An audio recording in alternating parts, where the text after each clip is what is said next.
Stripe belts, progress calls, birthday cards, Christmas cards, Easter cards, free self-defense seminars. There's lots of things involved in retention of your students. Okay, I've tried all of them plus more. However, things such as an awesome job letter and any handwritten letter from an instructor, especially if you're the head instructor, will go a long way. It really starts to build rapport and really shows the student and also the parents and parent support network that you're different and that you care. Okay, so today's quick video, I'm going to be talking about the awesome job letter. Now, I mention this all the time, 75 to 80% of people that watch the videos don't subscribe. So please do me a favor because it will massively help the channel. Please just spend a couple of seconds hitting the subscribe button now. Okay, have you done it? Hopefully you have. From one martial artist to another, that will be greatly received. Okay, so thank you very much. So, awesome job letter, what is it? Okay, now, these are ones that we had briefly designed. They're not overly designed, you can see, okay? We didn't want it to be overly designed, and these are different than any handwritten good job letters, okay? So it's deliberately only got 2 or 3 lines there for instructors to write certain things they did well in that lesson. And again, let's have a look, yeah, the name will go on there as well. And at the bottom, it's got certain things here again, always linking across to black belt. Now, it's deliberately an A4 sheet because we wanted to make sure that hopefully, especially for our primary school students, that they take it into their teachers, and again it might get awarded to them, or some sort of recognition in their weekly school assemblies.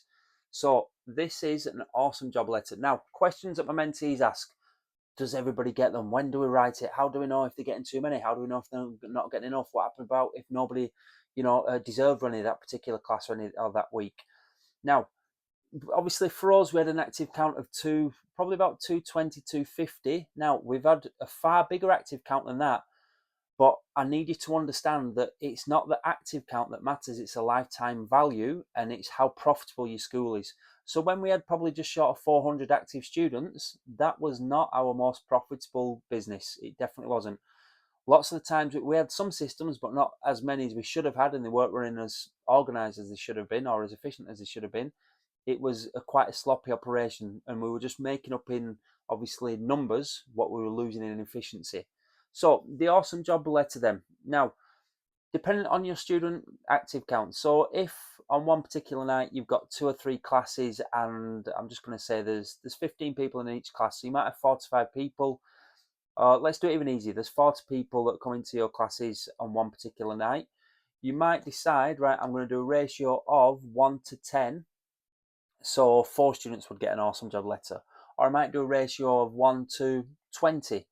But if you're doing such a high ratio of 1 to 20, which is like obviously 5% of the students that attended that night, you need to be aware that it could take some of them months to achieve an awesome job letter. So you're not going to do something like, 1 every 2 students, 1 every 3, 1 every 5. Probably, 1 every 8, I would suggest, would be the lowest, and then working it up. But again, it's dependent on your active count. Now, what do you do at the end of the day? You just go over your attendance cards and go, right, well, that student did well. That student did well. Do you know what? I'm going to refer to him as Bob Smith did really well. I'm going to write them an awesome job letter. So all it would be there would be Bob. And then in this letter here, you'll learn important transferable life skills which will ultimately help you become a better person. Continue to train hard, learn and develop all of our life skills and progress through to black belt degree and beyond. This is what you've done well this lesson. You showed excellent black belt focus when you're doing pad work, or you showed excellent black belt discipline when you were doing your self-defense or whatever it is. Always try and get in the word black belt. And again, one key life skill: focus, respect, discipline, determination, self-control, modesty, courtesy, whatever. Okay, but make sure it's in there, and then again, it's signed by the instructor who's writing the awesome job letter. Now, it is not handed to them during class, because otherwise it takes some of this, takes some of the I'm going to say sting, it takes some of the importance away from it.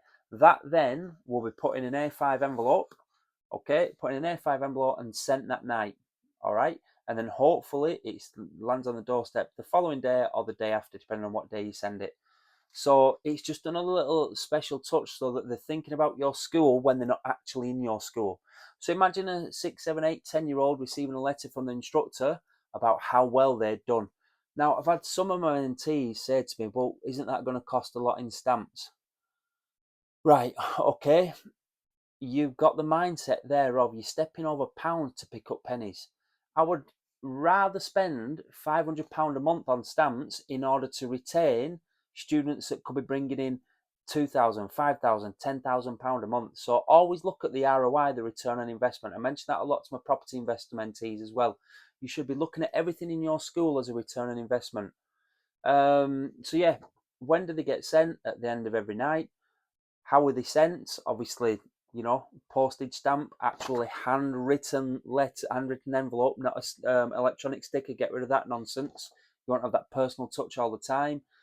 How many people get them? That's up to you and your active count. But minimum, most will be one out of 6.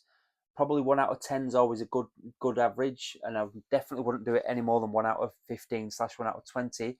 Otherwise, it'll take students months possibly to achieve them, and you need to then make sure it's recorded. So you just go onto your attendance letter, your membership records, maybe even a printout of one, and just put a tick next to when they were sent an awesome job letter. So, as I said at the start, there are so many ways that you can keep hold of students, and what some martial arts school owners do is they'll enroll a student, throw them over the wall, and then hope that's it, that they'll stick around because they're fantastic instructors and they teach a brilliant program. You need to do far more than that.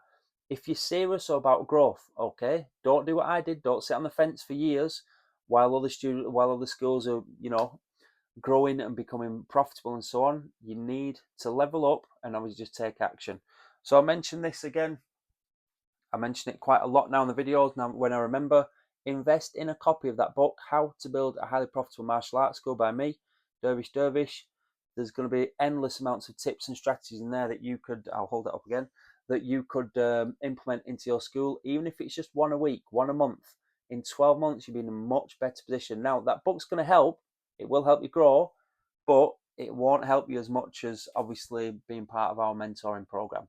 So if you're serious, apply for mentoring. Have a look in the link, the link in the comment section, or check out the website. That's not the website, okay? All right, we do need to change that. Dervishdervish.com. That's the website. All right. Hope you subscribe to the video. Keep working on this mindset. Keep teaching fantastic lessons, and let's try and work together to grow your school. Good luck. All the best.